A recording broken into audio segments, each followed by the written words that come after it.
Sufrí un accidente grave. El médico de urgencias llamó a mi hijo. Le dijo, su padre necesita una cirugía de emergencia de inmediato. De lo contrario, corre el riesgo de no sobrevivir. Mi hijo respondió, estoy en el cumpleaños de mi suegra en este momento. Si se muere, avísenme después. Unas horas más tarde, desperté. El médico sonrió con tristeza y dijo, su hijo no sabe quién es usted realmente, ¿verdad? ¿Conoces ese momento cuando despiertas y no sabes si estás vivo o muerto? Yo viví ese momento. Y lo que escuché en ese hospital lo cambió todo. Me llamo Roberto Mendoza. Tengo 60 años y durante décadas construí una vida que creía sólida aquí mismo en Guadalajara. Pero en una tarde helada de jueves, acostado en una camilla fría en el Hospital Civil de Guadalajara, con el sabor de la sangre en la boca y la visión borrosa, descubrí una verdad que ningún padre debería jamás tener que descubrir. Para mi hijo único, yo no valía ni siquiera una llamada telefónica de regreso. El accidente ocurrió rápido. Venía de la farmacia. Irónico, ¿no? Las farmacias siempre han sido mi vida. Cruzaba la avenida Chapultepec cuando un carro se pasó el semáforo en rojo. Recuerdo el impacto, el vidrio estallando, mi cuerpo lanzado contra el asfalto ardiente, y luego nada, solo oscuridad. Cuando recuperé la conciencia, estaba en urgencias. Luces demasiado brillantes, el olor del desinfectante que me quemaba la nariz, voces a mi alrededor hablando en términos médicos que no lograba comprender. Mi cuerpo me dolía en lugares cuya existencia ni siquiera conocía. Sentí un líquido caliente correr por mi sien. Sangre, me di cuenta después. Traumatismo craneal severo. Escuché una voz masculina decir, hemorragia interna, hay que operar ahora. Fue entonces cuando vi al doctor Alejandro Ruiz por primera vez. Un hombre alto, principios de los 50, cabello gris, bata blanca impecable. Pero lo que más destacaba eran sus ojos, unos ojos que parecían realmente verte, no solo tus síntomas. Señor Mendoza, voy a llamar a su contacto de emergencia, dijo sosteniéndome firmemente la mano. Va a estar bien. Intenté responder, pero mi boca no obedecía. Mi cabeza me martillaba. Todo lo que pude hacer fue un vago movimiento con mis dedos. Carlos, mi hijo, vendría. Por supuesto que vendría. El doctor Alejandro salió de la sala.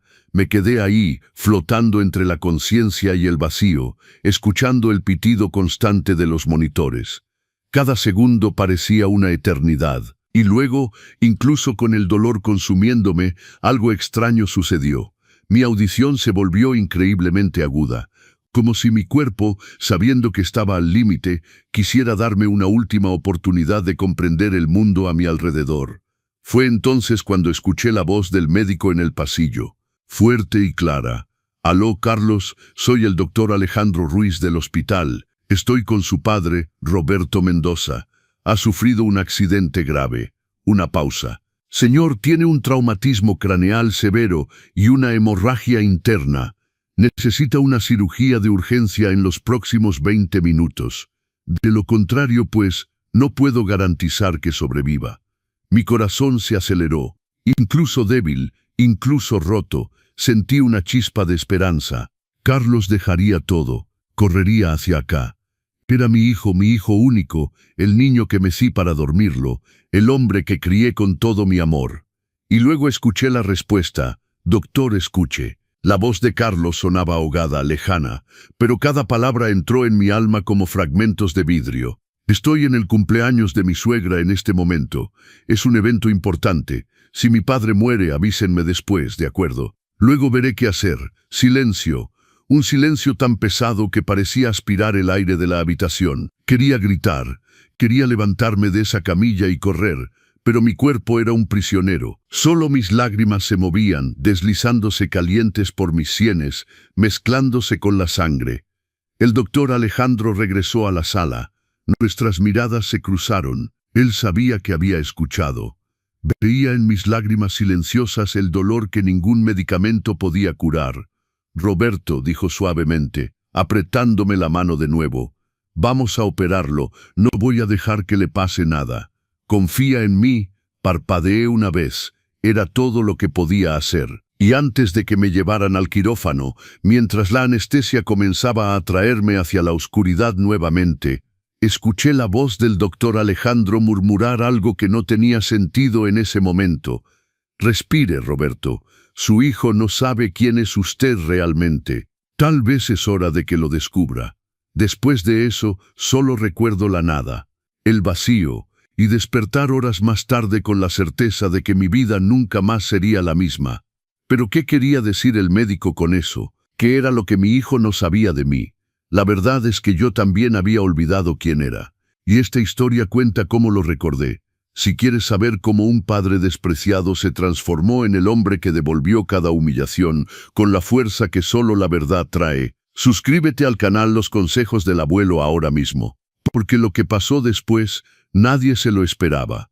Cuando desperté de la cirugía, lo primero que sentí fue sed. Una sed absurda, como si mi cuerpo hubiera atravesado el desierto de Sonora. Lo segundo fue el dolor, un dolor sordo y profundo, pulsando desde mi cráneo hasta la punta de mis dedos. Pero lo tercero, eso era diferente.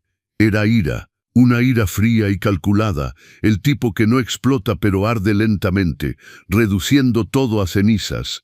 El doctor Alejandro estaba a mi lado cuando abrí completamente los ojos. Sonrió, pero era una sonrisa cargada de algo que aún no lograba descifrar. ¿Compasión? ¿Complicidad? No lo sabía. Solo sé que en ese momento parecía ser la única persona en el mundo que realmente se preocupaba por saber si vivía o moría.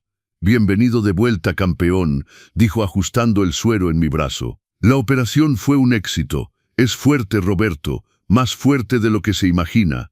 Intenté hablar, pero mi garganta estaba demasiado seca. Me dio agua, sorbo por sorbo, con una paciencia que me recordaba tiempos que prefería olvidar, tiempos cuando yo cuidaba de la gente, tiempos cuando era alguien. «Mi hijo», logré murmurar, aunque ya conocía la respuesta. «No ha venido». El médico respondió directamente, sin rodeos. «Pero no lo necesita ahora, se necesita a usted mismo». Cerré los ojos. Las lágrimas vinieron, pero esta vez no eran de tristeza, eran de reconocimiento, como si mi cuerpo llorara por una versión de mí mismo que había enterrado hace años. ¿Saben algo que nadie les dice sobre envejecer en México? No es el cuerpo el que envejece primero, es la forma en que los demás empiezan a verte. Dejas de ser una persona completa y te conviertes solo en una función. Papá, abuelo, el viejo, como si todo lo que eras antes ya no importara. Pero yo no siempre fui solo el padre de Carlos. Hubo un tiempo cuando mi nombre tenía peso, Roberto Mendoza. Cuando pronunciaba ese nombre, las puertas se abrían, los contratos se firmaban, los empleados asentían con respeto. No por miedo, sino por admiración genuina. Tenía 28 años cuando abrí mi primera farmacia. Era en 1993. Guadalajara todavía estaba en plena transformación, creciendo, y yo crecí con ella. Mi esposa Elena era contadora, una buena mujer, de palabra firme y manos honestas. Ella se encargaba de los números, yo me encargaba de todo lo demás. Comprábamos los medicamentos directamente de los distribuidores, negociábamos precios, servíamos a la comunidad con cuidado. La farmacia estaba en una ubicación estratégica en la colonia americana. En 6 meses ya teníamos filas en la puerta. 3 años después, abrí la segunda, luego la tercera. Farmacia Mendoza se convirtió en una referencia. La gente no iba solo a comprar medicamentos, y porque sabían que yo miraba a cada cliente a los ojos y realmente quería ayudar. Me despertaba a las 5 de la mañana. Visitaba los 3 establecimientos cada día. Revisaba inventarios, hablaba con los farmacéuticos, saludaba a los clientes por su nombre, usaba trajes bien cortados, mantenía mis zapatos lustrados, era respetado, era alguien. Y luego nació Carlos. Mi mundo cambió, por supuesto que cambió, él lo era todo. Ese bebé de grandes ojos y sonrisa fácil se convirtió en el centro de mi existencia. Elena y yo nos turnábamos, pero nunca quise ser un padre ausente. Así que me adapté. Seguí trabajando, pero menos horas, delegué más, confié en los gerentes, y funcionó. Las farmacias prosperaban. Carlos creció saludable. Me sentía completo. Cuando Elena murió hace 8 años de un infarto repentino a los 62, creí que mi mundo se había derrumbado. Lloré durante semanas, meses. La casa parecía vacía, demasiado silenciosa. Y Carlos estaba ahí. Tenía 28 años, recién salido de una escuela de negocios, tratando de encontrar su lugar en el mundo. Fue entonces cuando tomé la decisión que cambiaría todo. Un domingo por la tarde, sentado en la terraza de nuestra casa, llamé a mi hijo para hablar. Estaba emocionado. Hablaba de una oportunidad de empleo. Lo interrumpí. Carlos, quiero hacerte una propuesta. Se detuvo, me miró con esos ojos que aún tenían un destello de niño. Las farmacias son tuyas ahora, dije. Voy a transferir todo a tu nombre. La gestión, el control, todo. Vas a retomar el imperio que tu madre y yo construimos. Estaba en shock. Intentó rechazarlo. Dijo que era demasiado pronto, que yo era todavía joven. Pero insistí. Expliqué mi filosofía. La familia lo es todo, el dinero es solo papel. Lo que importa es tener a alguien para continuar nuestro legado. Alguien de nuestra sangre. «¿Pero papá y tú?», preguntó. «Seguiré ayudando», respondí tocando su rostro con afecto. «Pero quiero tener tiempo para vivir, para viajar, para ser abuelo algún día, y sé que cuidarás todo con el mismo amor que tu madre y yo». Me abrazó fuerte ese día, prometió estar a la altura de la confianza. Prometió que nunca me faltaría nada. 3 meses después, todos los documentos estaban firmados. Carlos Mendoza era el nuevo gerente legal de la cadena de farmacias Mendoza. Me mudé a un departamento más pequeño en el centro, simple pero cómodo. Pensé que le estaba dando espacio a mi hijo para crecer. Lo que no sabía es que estaba firmando mi propia invisibilidad, porque en los años que siguieron, mientras Carlos se casaba, tenía hijos, construía su vida, yo desaparecí. No físicamente, sino simbólicamente. Dejé de ser Roberto Mendoza, el empresario. Me convertí en papá, el que llama demasiado, el que llega sin avisar, el que molesta, acostado en esa cama de hospital, la cabeza vendada y el corazón destrozado. Comprendí algo. No había dado mi imperio a mi hijo por generosidad, había cedido mi identidad, y peor, él la había aceptado y desperdiciado. Pero el doctor Alejandro tenía razón. Mi hijo no sabía quién era yo realmente, y estaba a punto de recordárselo. ¿Saben cuándo sienten que algo no está bien pero no logran identificar exactamente qué? Así empezó. Cosas pequeñas, detalles casi imperceptibles que solos parecían tonterías, pero juntos formaban un mosaico de rechazo.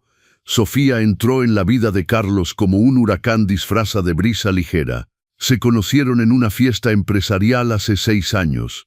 Ella trabajaba en marketing, cabello perfectamente liso, uñas impecables, sonrisa calculada, bella, sin duda. Pero había algo en sus ojos que me incomodaba desde el primer día.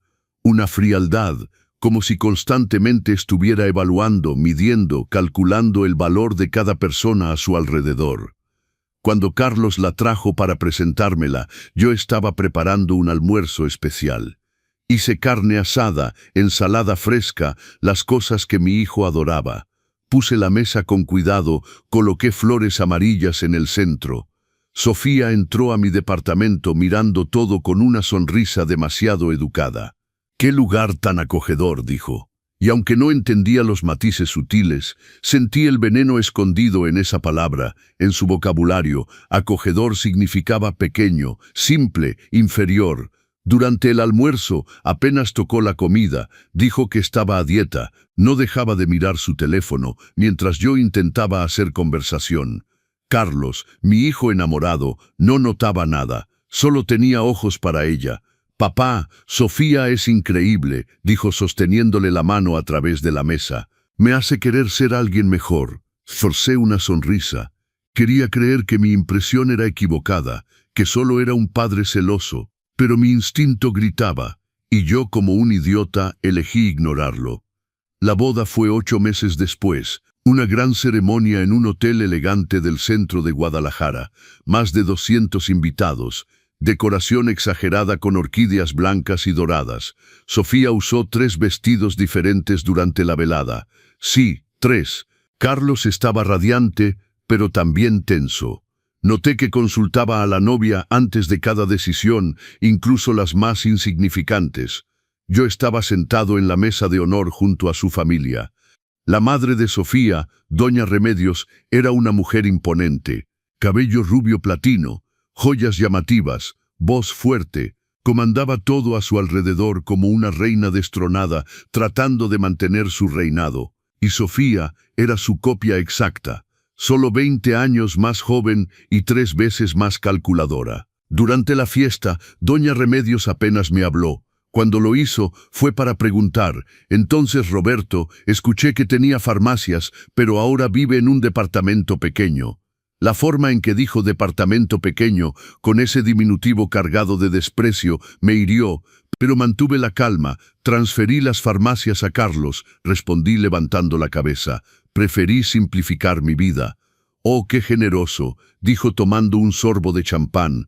Espero que él lo aprecie, porque hoy en día los hijos... Dejó la frase suspendida, pero el mensaje era claro. Era un idiota por haber cedido mis bienes, y tal vez tenía razón. Después de la boda, los cambios fueron rápidos. Carlos empezó a cancelar nuestros almuerzos dominicales, esa tradición sagrada que guardábamos desde que era niño.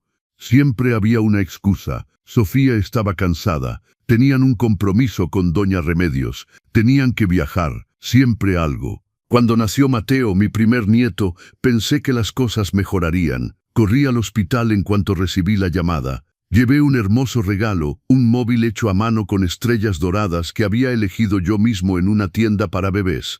Sofía me agradeció, pero ni siquiera abrió el paquete frente a mí. Lo puso a un lado. Unos días después, visitándolos en su casa, vi el móvil tirado sobre una cómoda, aún empacado. En la pared del cuarto de Mateo había otro móvil, uno importado muy caro, un regalo de doña Remedios. Suegrito, el que usted dio no combinaba con la decoración, dijo Sofía, sin siquiera levantar los ojos de su teléfono. Pero fue un gesto lindo, como si fuera un tío lejano tratando de agradar. Y Carlos estaba a su lado callado, solo asintió y murmuró, «Papá, no lo tomes personal, es solo una cuestión de estilo». Fue entonces cuando entendí, mi hijo estaba siendo moldeado. Cada palabra de Sofía era un golpe de martillo, transformándolo en alguien que ya no reconocía. El niño que me abrazaba fuerte, que pedía mi consejo en todo, que me llamaba todos los días, ese niño estaba muriendo. Y en su lugar emergía un hombre controlado, condicionado a priorizar todo y a todos, excepto a su propio padre. Valentina nació 2 años después, otra hermosa niña. Quería estar presente en el parto, pero Sofía lo dejó claro, solo ella y doña Remedios en la sala. Carlos ni siquiera discutió. Empecé a notar un patrón, solo me convocaban cuando necesitaban algo. Cuando Sofía quería salir y necesitaba una niñera, cuando tenían un viaje sorpresa y alguien debía quedarse con los niños, cuando querían ir a un restaurante caro y el abuelito podría quedarse con los pequeños, ¿verdad? Y yo, el idiota, aceptaba todo, porque eran mis nietos, porque era mi hijo, porque la familia lo era todo. Hasta el día que escuché la conversación, estaba en su casa cuidando a Mateo y Valentina. Los niños dormían. Sofía estaba en la recámara, al teléfono, la puerta entreabierta, y ella no sabía que yo estaba en el pasillo. «Cálmate, mamá». Ella con esa voz dulce que usaba para manipular. «Roberto ya no tiene nada. Vendimos una de las farmacias el año pasado y ni siquiera conocía el valor real. Es solo un viejo necesitado de atención. Mientras menos le demos, menos pedirá. Carlos hace todo lo que le pido. Sabe que nuestra vida es con nuestra familia. Ahora su padre es el pasado. El pasado, yo era el pasado. Salí de esa casa en silencio antes de que se diera cuenta. Dejé una nota diciendo que me sentía mal. Lloré todo el camino hasta mi departamento. Y esa noche, acostado en mi cama vacía, tomé una decisión. No iba a mendigar migajas de afecto, pero tampoco iba a simplemente desaparecer. Iba a observar, tomar notas, comprender, porque algo me decía que detrás de esa máscara de familia perfecta había secretos, y yo iba a descubrirlos todos. La invitación nunca llegó, y debería haberme dolido menos de lo que dolió. Era el cumpleaños número 60 de Doña Remedios, la fiesta del siglo, por lo que escuché cuando Sofía comentaba durante una llamada que hice para hablar con mi nieto: lugar de lujo, orquesta en vivo, decoración temática, 150 invitados confirmados. Yo no estaba en la lista. Suegrito, el lugar es muy limitado, ¿sabe?, explicó Sofía cuando, en un arranque de valor, pregunté si habría fiesta. Solo familia cercana y amigos íntimos de mi madre, nada personal, 50 personas. Pero yo no era lo suficientemente cercano. Carlos ni siquiera mencionó el tema, ni para disculparse, ni para inventar una mentira mejor. Simplemente silencio, como si ni siquiera mereciera la consideración de una explicación decente. Lo que más me dolió fue el regalo.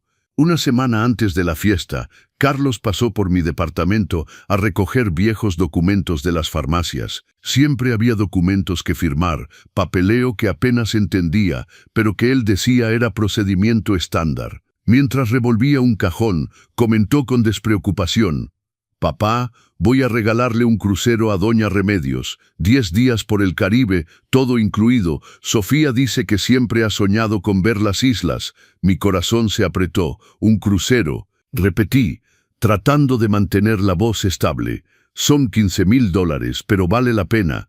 Doña Remedios hace tanto por nosotros, ¿sabes? Cuida a los niños, ayuda a Sofía con todo. Es normal devolver el favor. $15,000. Me quedé callado digiriendo eso, porque 3 meses antes, para mis 68 años, Carlos había llegado aquí con un pastel de supermercado, uno de esos pasteles de 500 pesos con betún artificial, y se había quedado exactamente. Lo cronometré 17 minutos. Sofía ni siquiera vino, dijo que tenía migraña. Los niños ni siquiera sabían que era mi cumpleaños. Mateo preguntó si había Coca-Cola en el refrigerador. Valentina lloró porque quería irse, y Carlos, mi hijo, cantó las mañanitas apurado, me dio un beso rápido, dijo: «Ya sabes cómo es, papá, la carrera», y se fue. 17 minutos, 500 pesos, mientras Doña Remedios tendría $15,000 y 10 días de lujo. «Es muy generoso», logré decir con la voz quebrada. «Sofía fue quien lo eligió», respondió sin siquiera notar la herida en mi tono. «Es genial para estas cosas, muy atenta». Atenta. Por supuesto. La fiesta fue un sábado. Lo sabía porque Sofía lo publicaba todo en redes sociales.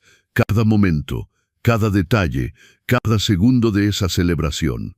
Me quedé en casa, acostado en el sillón, desplazando mi teléfono como alguien que toca una herida abierta. Vi las fotos. Doña Remedios en un vestido de noche bordado, sonrisa radiante, tiara brillante en la cabeza como si fuera de la realeza. Carlos a su lado, abrazándola, riendo. Sofía deslumbrante en un vestido turquesa. Mateo y Valentina vestidos de príncipe y princesa, con una banda que decía: «Abuelita perfecta». Yo también era abuelo, pero aparentemente no en la categoría perfecto. Estaba en la categoría práctico. En las stories, Sofía filmó el momento en que dieron el regalo. Doña Remedios lloró cuando abrió el sobre con los vouchers del crucero. Abrazó a Carlos, lo llamó el hijo que siempre quiso tener. Y él, mi hijo, sonreía como un perro recibiendo afecto de su amo. El texto de la foto decía: «La familia lo es todo. Gratitud eterna por tener gente tan especial en mi vida. La familia lo es todo». Las mismas palabras que yo le había dicho a Carlos cuando le transferí las farmacias. Apagué el teléfono y miré fijamente el techo de mi departamento. Un techo simple, blanco.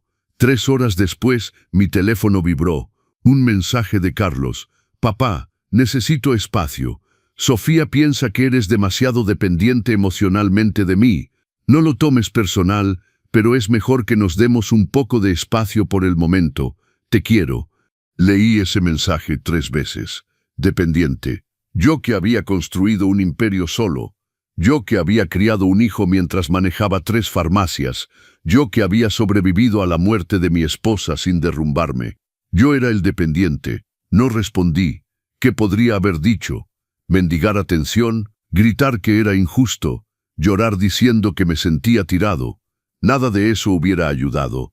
porque la verdad es que para ellos yo ya no contaba. Esa noche no pude dormir. Me quedé despierto pensando en cada elección que había hecho, cada sacrificio. Y fue en ese insomnio amargo que llegó la claridad. No necesitaba mendigar, no necesitaba humillarme, no necesitaba aceptar migajas, solo necesitaba recordar quién era. Pero antes de que pudiera hacer algo, antes de que pudiera elaborar un plan, el destino decidió acelerar las cosas. Fue 3 días después de ese mensaje que salía a hacer un mandado a la farmacia del barrio. La ironía. Yo que poseía una cadena de farmacias, teniendo que comprar medicamentos como cualquier cliente anónimo. Crucé la avenida Chapultepec. El semáforo estaba en verde para peatones, y luego el carro. El impacto, la oscuridad, y la llamada que cambiaría todo. Porque cuando desperté en ese hospital, después de escuchar a mi hijo decir que mi muerte podía esperar hasta después del cumpleaños de su suegra, algo en mí no solo se rompió, algo renació. Y ese algo estaba furioso. Pasé 5 días en ese hospital, 5 días mirando el techo blanco, escuchando el pitido de los monitores, sintiendo el dolor pulsante en mi cabeza vendada, 5 días esperando que la puerta se abriera y mi hijo entrara disculpándose, diciendo que fue un malentendido, que estaba desesperado por verme. La puerta se abrió varias veces. Enfermeras, médicos, la señora de limpieza, el doctor Alejandro, siempre con esa mirada que mezclaba preocupación médica y una comprensión más profunda. Pero Carlos, nada, ni una llamada, ni un mensaje, ni flores marchitas de gasolinera. Silencio absoluto. El segundo día, el doctor Alejandro trajo una silla, se sentó junto a mi cama y simplemente me observó. Yo estaba despierto, pero fingía dormir. No quería conversación, no quería lástima, solo quería desaparecer. Roberto, dijo suavemente, sé que está despierto y sé que está sufriendo, pero debes saber algo. La cuenta del hospital está pagada. Abrí los ojos inmediatamente. ¿Pagada? ¿Cómo? Mi voz estaba ronca. Alguien cubrió todos los gastos. 900,000 pesos, cirugía, hospitalización, medicamentos, todo. Hizo una pausa. Y no fue su hijo. Mi corazón se aceleró. ¿Quién fue? No puedo revelarlo. La persona pidió anonimato. Sonrió ligeramente. Pero puedo decir que hay gente que se preocupa por usted, Roberto. Gente que ve su valor, incluso cuando piensa que ya no lo tiene. Las lágrimas rodaron por mi rostro. No de tristeza, sino de confusión, de un extraño alivio. 900,000 pesos, casi el triple del crucero que Carlos había regalado a Doña Remedios. Y alguien había pagado eso por mí, mientras mi propio hijo no había movido un dedo. El tercer día, una enfermera entró con una pequeña maceta de violetas púrpuras, flores simples, con una tarjeta. La tormenta pasa, la raíz permanece. Que se recupere pronto, sin firma. Sostuve esa tarjeta como un salvavidas. Leí y releí las palabras. La raíz permanece. Todavía tenía raíces. Fue el 5.º día cuando apareció. Estaba sentado en mi cama, finalmente capaz de comer solo. Una sopa de verduras ligera. Cuando escuché voces en el pasillo, una de ellas la reconocí inmediatamente. Mi estómago se revolvió. Carlos entró usando una camisa azul clara bien planchada, pantalón de vestir oscuro, zapatos limpios. Parecía alguien que regresaba de un almuerzo de negocios, no de visitar a un padre herido. Y detrás de él, cargando una bolsa de piel beige costosa, venía Sofía, embarazada. Tenía un vientre visible, usaba un vestido con estampado, tacones, cabello suelto, y esa sonrisa. Esa maldita sonrisa educada que no llegaba a sus ojos. «Papá». Carlos se acercó, pero sin prisa, sin desesperación. «¿Cómo estás?» Lo miré, el hijo que cargué, el hombre que juré proteger con mi vida, y no sentí nada, absolutamente nada. «Vivo», respondí con voz seca. Fue un susto tremendo, ¿eh? Acercó una silla pero no se sentó, se quedó ahí incómodo. Me enteré del accidente apenas el domingo. Sofía vio una notificación rara en su teléfono. Mentira, sabía desde el día del accidente. El doctor Alejandro lo había llamado. Yo había escuchado todo. Sofía se acercó, tocando ligeramente su vientre. Suegrito, qué situación, ¿eh? Gracias a Dios está bien. Miró alrededor, evaluando la habitación. El hospital público es tan básico, pero al menos lo atendieron rápido. Básico, como si no mereciera algo mejor. El médico me llamó, continuó Carlos pasándose la mano por el cabello, en un gesto nervioso que conocía desde que era niño. Pero papá, ¿sabes cómo fue? Era el cumpleaños de Doña Remedios. No podía irme en medio de la fiesta. Hubiera sido una falta de respeto enorme. Dijo eso mirándome a los ojos. Falta de respeto dejar la fiesta. Pero dejarme morir en un hospital, eso no lo era. Entiendo, dije. Y mi voz era tan tranquila que me sorprendió a mí mismo. Sabía que entenderías. Sonrió aliviado. Sofía decía que siempre has sido comprensivo. Sofía asintió. Y suegrito, tenemos una noticia. Mostró su vientre. Estoy embarazada otra vez. Otro niño. Vamos a llamarlo Enzo. Felicidades, respondí. Nada más. El silencio se volvió incómodo. Carlos cambió de posición. Sofía revisó su teléfono. Bueno, papá, solo pasamos a ver cómo estabas. Tenemos que irnos. Miró a su esposa, que ya caminaba hacia la puerta. Sofía tiene cita prenatal en media hora. Por supuesto, dije. Vayan. Titubeó. Por un segundo vi algo en su rostro. ¿Culpa? ¿Remordimiento? ¿O solo incomodidad? Volveremos otro día, murmuró. No volvió. Después de que se fueron, me quedé ahí, solo otra vez, pero algo había cambiado. Ya no era tristeza lo que sentía, era claridad, una claridad fría y afilada. Tomé mi teléfono, marqué un número que no había llamado en años. Licenciado Fernando Ortiz, habla Roberto Mendoza. Necesito programar una cita urgente. Es sobre las farmacias y mi hijo. Colgué. Respiré profundo. El doctor Alejandro entró justo después con los papeles de alta. ¿Listo para ir a casa?, preguntó. Listo para empezar de cero, respondí. Entendió, no sé cómo, pero entendió. Y cuando salí de ese hospital, vendado, adolorido pero de pie, sabía exactamente qué debía hacer. No iba a llorar más, no iba a suplicar más. Iba a investigar, descubrir, actuar, porque si mi hijo pensaba que yo era solo un viejo inofensivo, iba a tener la sorpresa más grande de su vida. Lo primero que hice al llegar a casa fue ducharme. Una ducha larga y caliente para lavar no solo el olor del hospital, sino la ingenuidad que había cargado durante años. Me senté en la mesa de la cocina, la misma donde tomaba mi café solo cada mañana. Abrí mi laptop. Empecé a buscar. Licenciado Fernando Ortiz, abogado fiscalista que había trabajado con Elena hace años, un hombre serio, discreto, competente.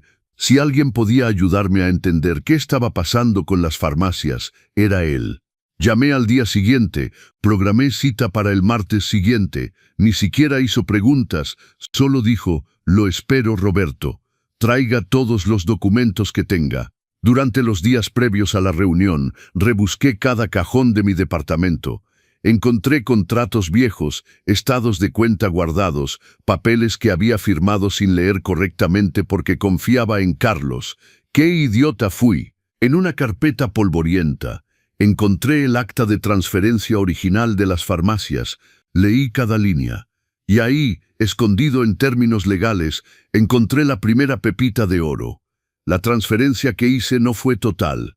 Elena, mi difunta esposa, había sido más inteligente de lo que imaginaba. Había creado una sociedad, Mendoza Participaciones, y había dividido la propiedad en acciones. Cuando firmé los papeles para Carlos, solo transferí la gestión y el 49% de las acciones operativas.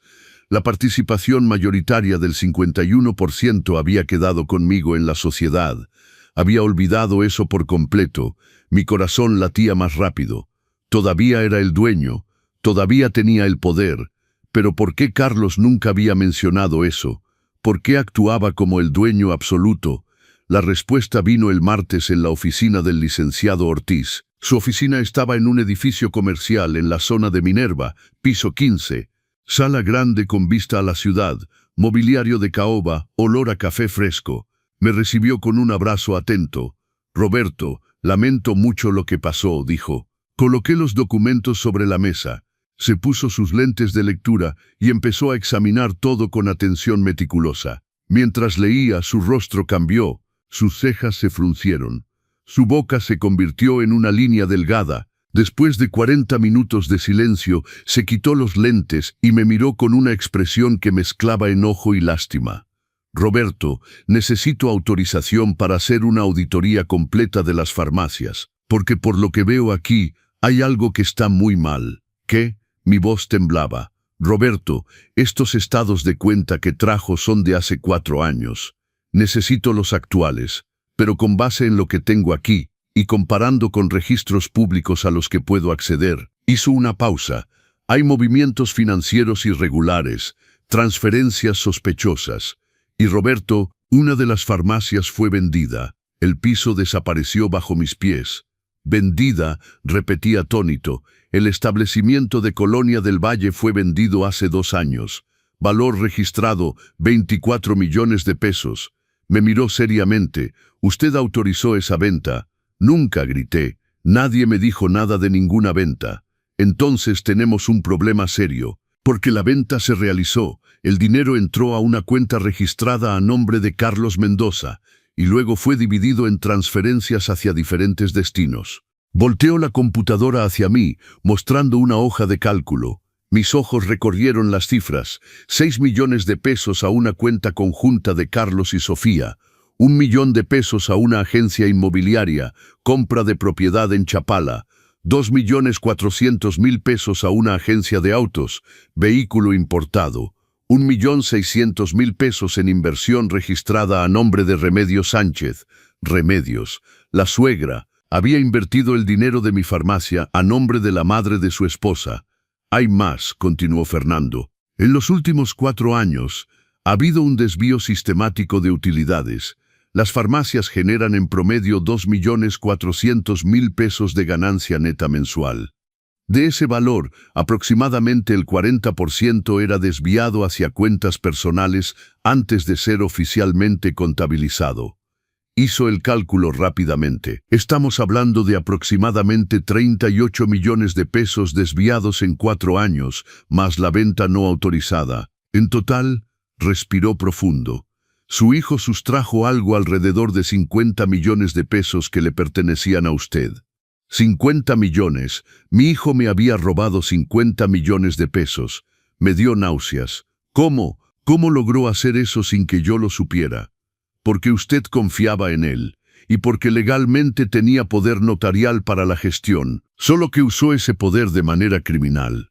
Roberto, esto no es un error de gestión, es abuso de confianza. Es un delito. ¿Qué hago?, murmuré. Primero, reunimos todas las pruebas. Voy a contratar una auditoría independiente. Segundo, bloqueamos legalmente cualquier nuevo movimiento de su parte en las empresas. Tercero, titubeó. Usted debe decidir hasta dónde quiere llegar, porque si vamos hasta el final con esto, terminará en una denuncia penal contra su propio hijo. Cerré los ojos. La imagen de Carlos niño pasó por mi cabeza, pero ese niño ya no existía. Quiero todas las pruebas, respondí abriendo los ojos, y quiero recuperar mis derechos. Todos, Fernando asintió. Entonces comencemos. Pero Roberto, prepárese. Cuando descubra que usted sabe, va a reaccionar, y probablemente no será bonito. Que reaccione, dije sintiendo algo crecer dentro de mí. Tuvo la oportunidad de tratarme con respeto. Tuvo la oportunidad de ser honesto. Ahora es mi turno. 2 semanas después, tenía un plan. No era un plan de venganza explícita. No, mi plan era silencioso. La auditoría estaba en curso. Fernando había contratado un despacho especializado. Mientras tanto, debía actuar como si nada hubiera cambiado, y fue entonces cuando tuve una idea. Si Carlos y Sofía me trataban como un idiota, ¿por qué no usar eso a mi favor? Llamé al doctor Alejandro. Alejandro, necesito un favor extraño. ¿Extraño? ¿Cómo?, preguntó. Necesito que me ayude a fingir que estoy peor de lo que estoy. Se rió. Roberto está preparando algo. Estoy preparando justicia. 2 días después, el doctor Alejandro elaboró un reporte médico detallado indicando que tenía un leve deterioro cognitivo, signos de confusión postraumática. Nada de eso era verdad, pero en papel parecía frágil, vulnerable, perfecto para ser manipulado. Dejé ese reporte accidentalmente sobre la mesa de la sala cuando Carlos pasó a buscar más documentos. Vio el reporte, lo tomó, lo leyó y vi sus ojos brillar.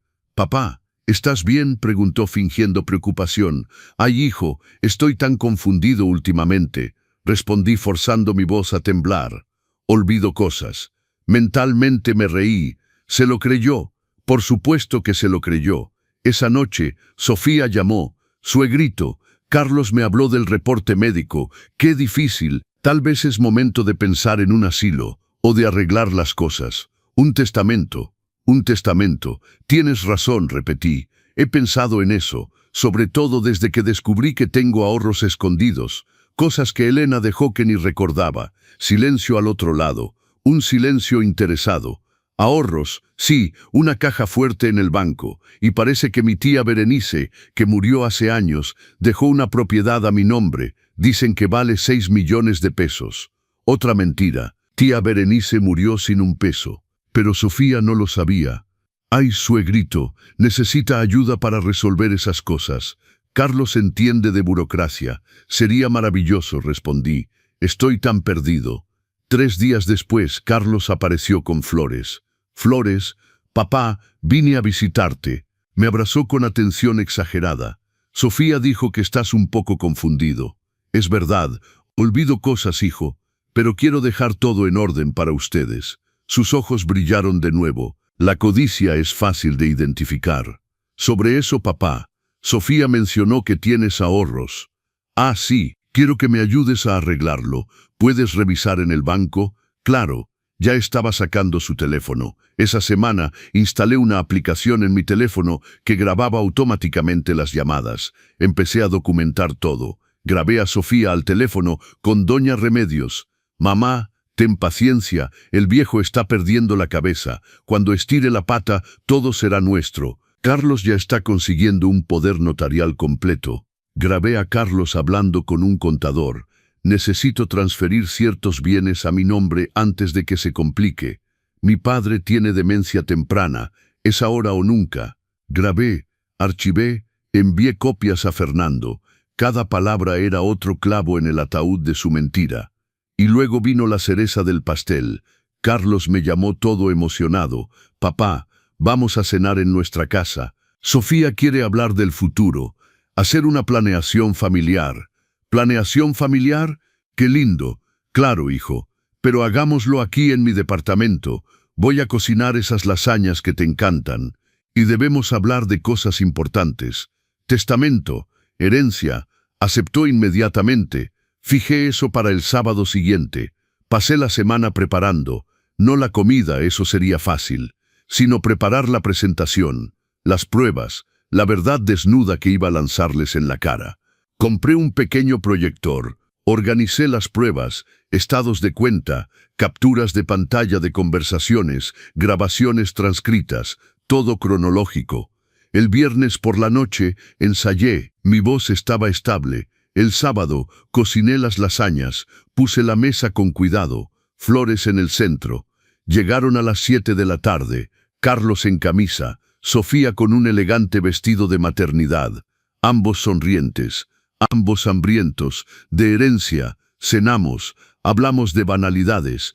«Papá, siempre cocinas tan bien», dijo Carlos. «Aprendí de tu madre», respondí. Sofía miró su reloj. «Suegrito, sobre lo que quería». Así, me levanté, tomé el control remoto del proyector. Sobre el futuro, la honestidad, la familia, encendí el aparato, la luz del proyector iluminó la pared blanca. «Papá, ¿qué es esto?», preguntó Carlos. «Es la verdad, hijo», respondí. «Esta cosa que ustedes dos olvidaron que existe». Hice clic en el control. Apareció la primera diapositiva. Una foto. La casa junto al lago en Chapala. Lujosa. Valor estimado, 24 millones de pesos. «Hermosa, ¿no?», comenté. «Comprada hace 2 años. Costó 24 millones de pesos». Sofía empezó a moverse inquieta. Carlos tragó con dificultad. «Papá, iba a hablarte de la casa». «Ah, sí», interrumpí haciendo clic en la siguiente diapositiva. «Cuando estuviera muerto». La segunda diapositiva mostraba un estado de cuenta. Transferencia de 24 millones de pesos de la venta de la farmacia Colonia del Valle hacia la cuenta personal de Carlos. Este dinero venía de la venta de la farmacia, expliqué, la farmacia que construí de cero. Papá, déjame explicarte. Carlos se levantó. Siéntate. Mi voz cortó el aire como una navaja. Se sentó, hice clic de nuevo. Ahora una hoja de cálculo. Desvío mensual. 38 millones de pesos robados en 4 años. Sofía habló, voz aguda. Suegrito, esos son gastos operativos. No me insultes pretendiendo que soy estúpido. Hice clic de nuevo. Imagen de un SUV importado. Range Rover. 2.400.000 pesos. Comprado a nombre de Sofía. Un regalo de cumpleaños, ¿verdad? Tu esposo es tan generoso con el dinero que roba a su padre.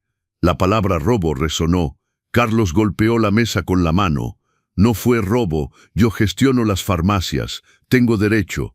¿Derecho? Grité. ¿Derecho a vender bienes sin autorización?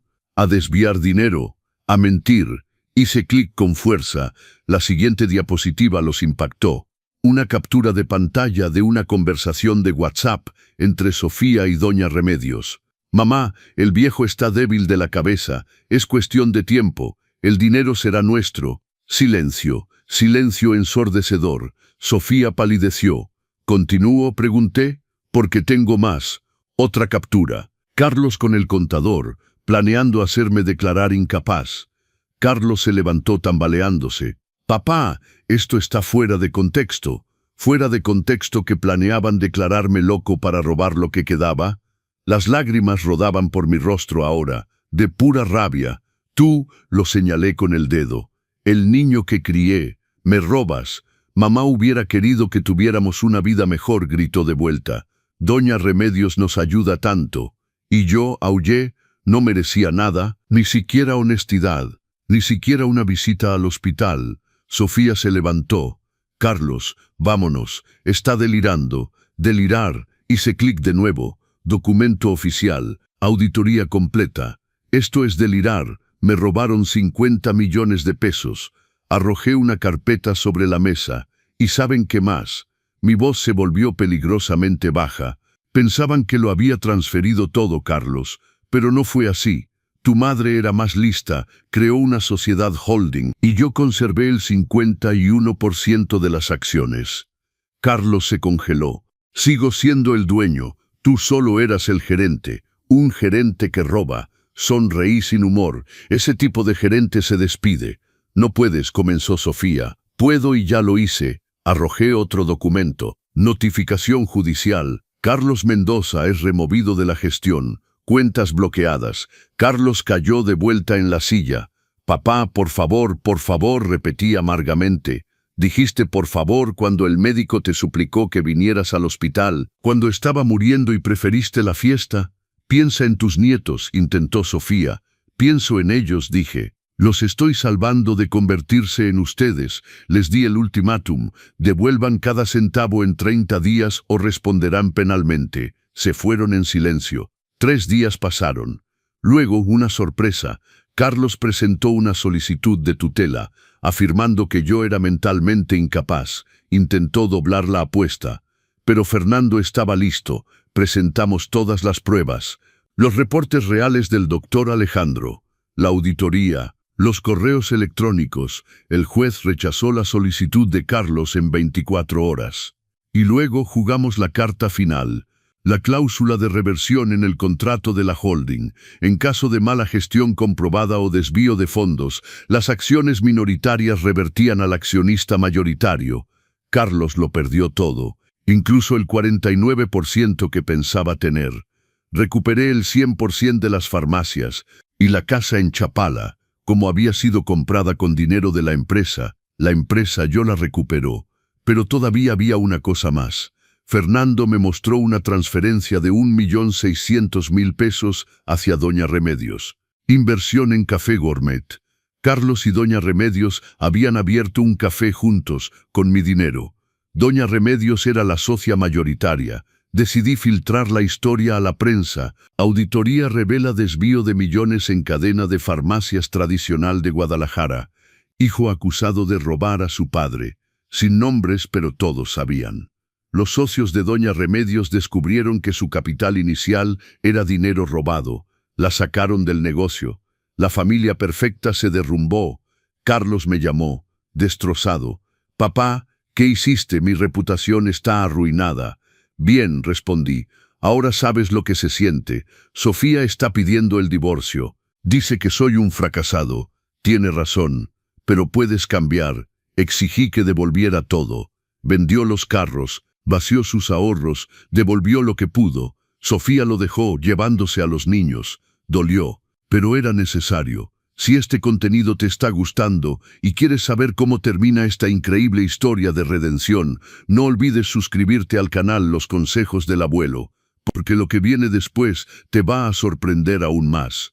Retomé las farmacias, las utilidades se dispararon, contraté un verdadero director general, y luego tuve una idea. Llamé al doctor Alejandro. «Quiero abrir un lugar, una casa para personas mayores abandonadas por su familia». Creamos el Centro Roberto. Usando las ganancias de las farmacias, construimos un santuario. Dignidad, cuidados, comunidad. Fue un éxito rotundo. Carlos tocó fondo, viviendo en un pequeño estudio, divorciado, quebrado. Vino a verme al centro. «Papá», dijo mirando al suelo. «Lo siento». «No lo digas», respondí, «demuéstralo». Lo dejé hacer voluntariado, limpiar pisos, ayudar en la cocina. Lentamente comenzó a entender. Se hizo amigo del señor Osvaldo, un residente con Alzheimer. Vi a mi hijo cambiar. Ya no era el ejecutivo arrogante. Era un ser humano. Luché por obtener derechos de visita para mis nietos. Un día, llevándolos a comer helado, Mateo preguntó: «Abuelito, ¿por qué mamá dice que eres malo?» Me arrodillé. «A veces los adultos pelean, Mateo. Pero te amo, y estoy enseñando a tu papá a volver a ser bueno». Un año después, el hospital organizó un homenaje. El doctor Alejandro habló. «Roberto Mendoza nos enseñó que la resiliencia no tiene edad». Subí al escenario, vi a Carlos al fondo llorando. Hablé al micrófono. Mi hijo no sabía quién era yo, pero hoy creo que está empezando a descubrirlo. Y más importante, yo me reencontré a mí mismo. Los aplausos eran ensordecedores. El doctor Alejandro y yo nos hicimos cercanos. Cenas los viernes. Compañía. Me preguntó: «Roberto, ¿es feliz?» Dije: «Estoy en paz». Esa noche escribí en mi diario: «Tengo 60 años. Fui traicionado, quebrado y desechado, pero elegí reconstruirme. Mi hijo está aprendiendo, mi empresa está salvando vidas, y yo finalmente soy Roberto Mendoza otra vez». Pero la historia no termina ahí, porque lo que vino después me demostró que a veces el perdón es más poderoso que la venganza. 6 meses después de que Carlos empezara a hacer voluntariado en el Centro Roberto, algo extraordinario sucedió. Era un jueves por la tarde. Yo estaba en mi oficina revisando las finanzas del centro cuando escuché un alboroto en el comedor principal. Corrí hacia allá. Carlos estaba arrodillado junto al señor Osvaldo, que había sufrido un colapso. Mi hijo le sostenía la cabeza con una mano mientras con la otra marcaba al servicio de emergencias. Su voz era firme pero llena de preocupación genuina. «Tranquilo, don Osvaldo. La ambulancia viene en camino. No se me vaya, ¿eh? Todavía tenemos que terminar ese rompecabezas de 1000 piezas». Algo en mi pecho se movió. Era la primera vez en años que veía a mi hijo preocuparse genuinamente por alguien que no fuera él mismo o su familia inmediata. El señor Osvaldo sobrevivió, y cuando desperté en el hospital 2 días después, lo primero que preguntó fue: «¿Dónde está Carlos?». Mi hijo estaba ahí. Había estado ahí las 48 horas. Fue entonces cuando supe que algo realmente había cambiado. Una semana después, Carlos me pidió hablar a solas. Nos sentamos en el pequeño jardín del centro, bajo un árbol de jacaranda que Elena había plantado décadas atrás. «Papá», comenzó con voz temblorosa, «he estado yendo a terapia». Lo miré sorprendido. El doctor Alejandro me recomendó un psicólogo. He estado hablando con él 2 veces por semana durante los últimos 3 meses. Y pregunté, me di cuenta de algo. Cuando mamá murió yo tenía 28 años. Estaba asustado, perdido. Y cuando me ofreciste las farmacias, no lo hice porque estuviera listo, lo hice porque pensé que eso me haría ser alguien importante, alguien que mamá estaría orgullosa de ver. Las lágrimas empezaron a rodar por su rostro. Pero luego conocí a Sofía, y ella vio en mí no al hijo de Roberto Mendoza, sino al dueño de Farmacia Mendoza. Y yo, tan necesitado de validación, dejé que me convirtiera en lo que ella quería que fuera. ¿Y doña Remedios?, pregunté. Doña Remedios me hacía sentir como el hijo que nunca tuvo. Decía que yo era exitoso, importante, mejor que su propio exesposo. Y se quebró. Yo cambié a mi propio padre por esa ilusión. Permanecí en silencio. Papá, robé de ti, mentí, te traicioné de la peor manera, y cuando casi mueres, elegí una fiesta sobre tu vida. No hay disculpa en el mundo que pueda arreglar eso. Tienes razón, dije simplemente. Se encogió, como esperando un golpe. Pero, continué, el hecho de que lo reconozcas es el primer paso. Me miró con ojos llenos de esperanza. Carlos, durante meses te he visto limpiar pisos, alimentar a los residentes, escuchar sus historias, llorar cuando don Osvaldo habla de su hijo que nunca lo visita. Te vi darte cuenta de que te estabas convirtiendo en el hijo que don Osvaldo perdió. Papá, yo no he terminado, dije firmemente. Lo que hiciste fue imperdonable. Punto. Pero lo que estás haciendo ahora, el hombre en el que te estás convirtiendo, ese hombre merece una oportunidad. ¿Me estás perdonando?, preguntó con voz apenas audible. No, respondí con honestidad. El perdón no funciona así. No es un interruptor que se enciende, es un camino, y apenas estamos empezando a caminarlo. Asintió limpiándose las lágrimas. Pero Carlos, quiero que sepas algo. A pesar de todo, sigues siendo mi hijo. Y una parte de mí, la parte que te mecía cuando eras bebé, que te enseñó a andar en bicicleta, que lloró en tu graduación, esa parte nunca dejó de amarte. Nos abrazamos, y por primera vez en años, sentí que estaba abrazando realmente a mi hijo, no a la versión manipulada que Sofía había creado. 2 meses después, llegó una carta certificada a mi departamento. Era de Sofía.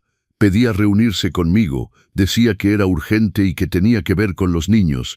Mi primer instinto fue ignorarla, pero luego pensé en Mateo y Valentina. Acordé reunirme en un café neutral.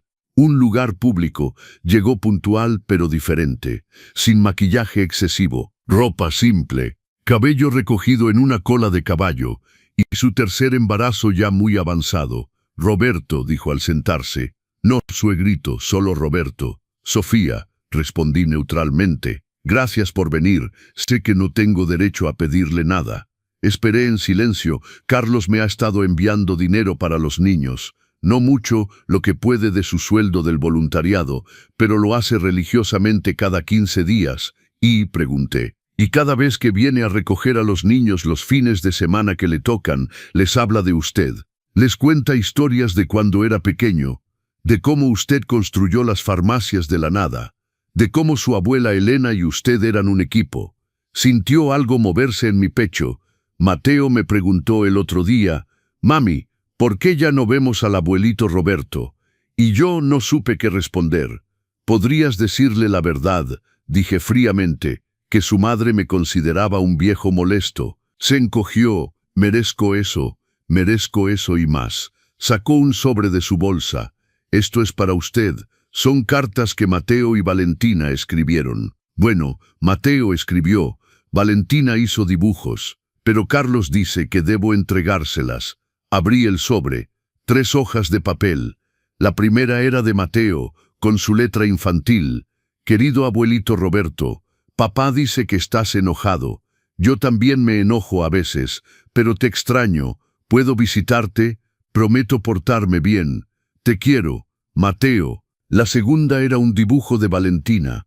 2 figuras de palitos tomadas de la mano. Una grande con bigote, yo, y una pequeña con coletas ella. Arriba decía con letras torcidas, «Te amo, Abelo». La tercera era más reciente, de Mateo otra vez.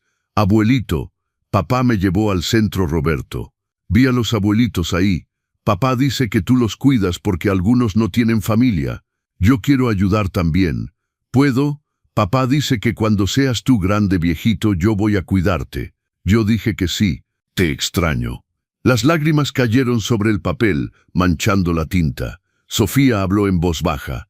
No vengo a pedirle que me perdone, Roberto. No merezco eso, pero mis hijos, ellos no tienen la culpa de lo que su madre hizo, y merecen conocer al hombre extraordinario que es su abuelo. Doblé las cartas con cuidado.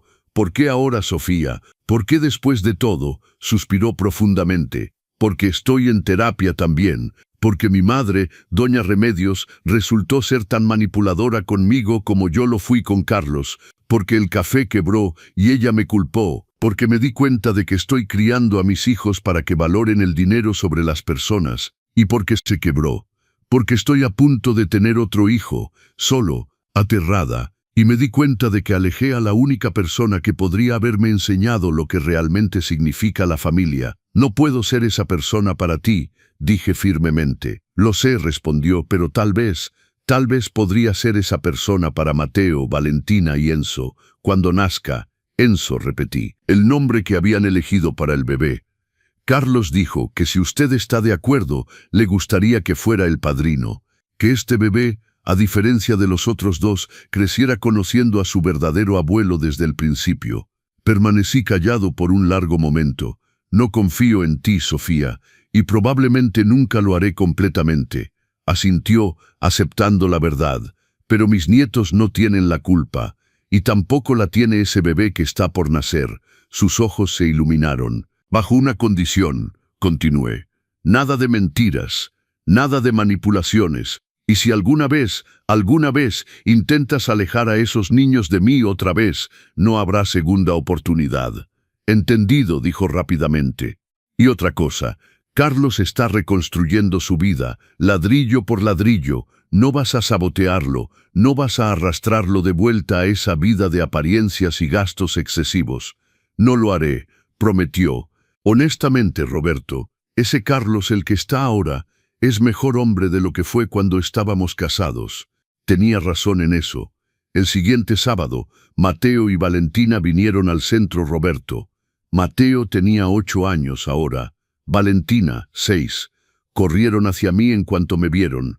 «Abuelito», gritó Valentina lanzándose a mis brazos. «Abuelito Roberto».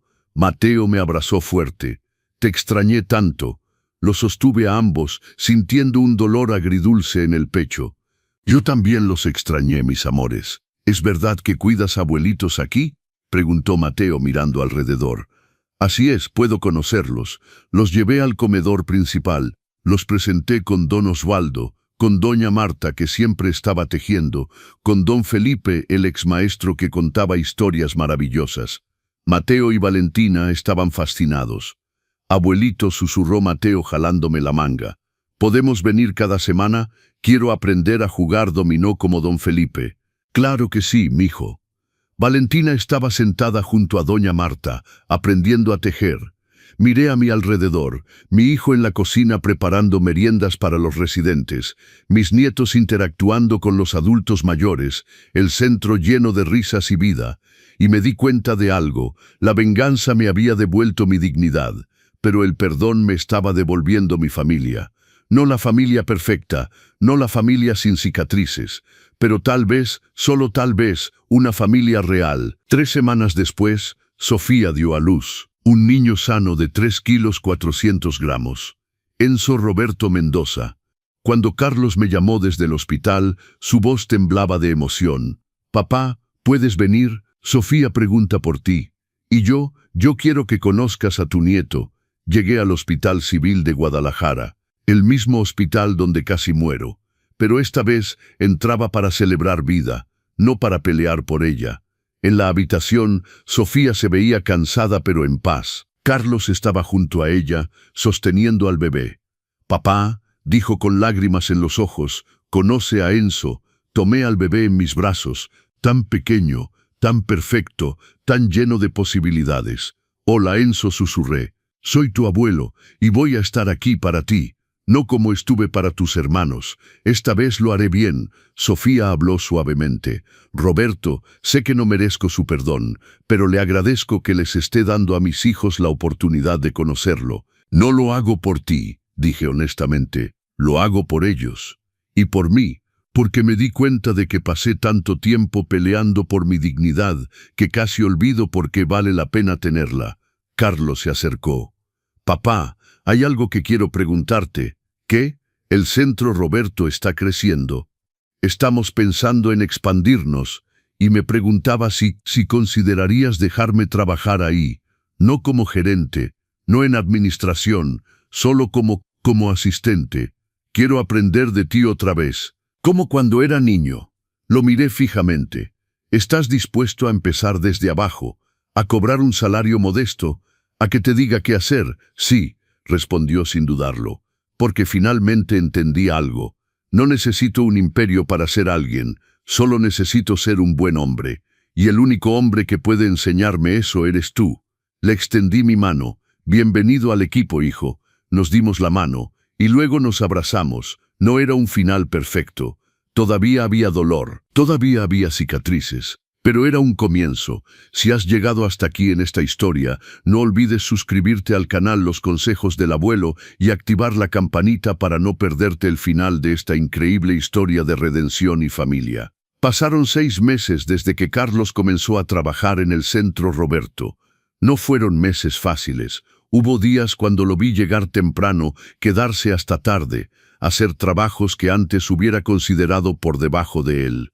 Limpiar baños, cambiar sábanas, ayudar a los residentes a bañarse. Y hubo días cuando todavía veía destellos del viejo Carlos, el que se quejaba, el que pensaba que merecía algo mejor. Pero esos días se fueron haciendo menos frecuentes. Una tarde de septiembre estaba en mi oficina cuando escuché una conmoción afuera. Salí corriendo y encontré a Carlos en el jardín, rodeado de residentes que aplaudían. ¿Qué pasa aquí?, pregunté. Don Oswaldo, con su lucidez intermitente, me explicó. Roberto, tu hijo construyó jardines elevados. Ahora podemos cultivar nuestras propias verduras sin tener que agacharnos. Mira, efectivamente, Carlos había construido una docena de cajas de madera elevadas a la altura de la cintura, llenas de tierra y listas para plantar. Pensé, dijo Carlos un poco avergonzado, que sería bueno que todos pudieran participar en el huerto, no solo los que pueden arrodillarse. Algo en mi pecho se expandió. Buen trabajo, hijo, sonrió. No la sonrisa calculada que usaba antes, sino una sonrisa genuina, orgullosa de haber hecho algo bueno. Esa noche, mientras cerraba el centro, Carlos se quedó conmigo. Papá, ¿puedo preguntarte algo? Claro, ¿por qué decidiste abrir este lugar? Tenías las farmacias de vuelta, podías haber vivido cómodamente sin hacer nada más. Me senté en una de las sillas del jardín. Él se sentó a mi lado. Cuando estaba en ese hospital, escuchándote elegir una fiesta sobre mi vida, me di cuenta de algo.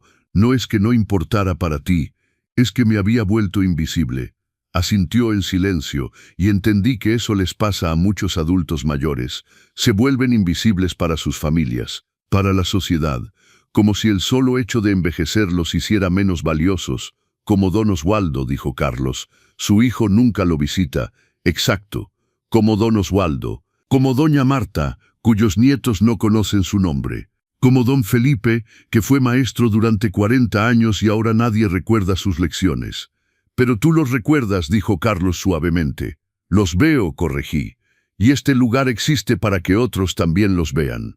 Para que sepan que todavía importan, que todavía tienen historias que contar, que todavía son seres humanos completos, no solo funciones.